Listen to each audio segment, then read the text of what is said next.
চলতি বছরের প্রথম ৩ মাসে দেশে ব্যাংক খাতে আমানত বেড়েছে প্রায় ৪০,০০০ কোটি টাকা। এতে মার্চ শেষে ব্যাংক খাতে আমানতের মোট পরিমাণ দাঁড়িয়েছে ১৯,২৩,৫০৬ কোটি টাকা। গত বছরের ডিসেম্বর শেষে এই পরিমাণ ছিল ১৮,৮৩,৭১১ কোটি টাকা।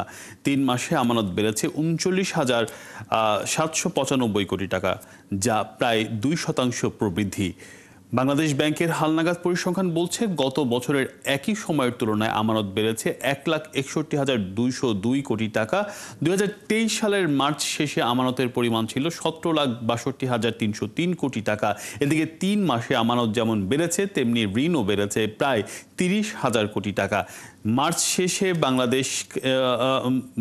শেষে ব্যাংক খাতে মোট ঋণের পরিমাণ দাঁড়িয়েছে ১৭,১২,৬১৮ কোটি টাকা। গেল প্রান্তিকে এই পরিমাণ ছিল ১৬,৮২,৮৭ কোটি টাকা। ৩ মাসে ঋণ বেড়েছে ২৯,৭৪০ কোটি টাকা।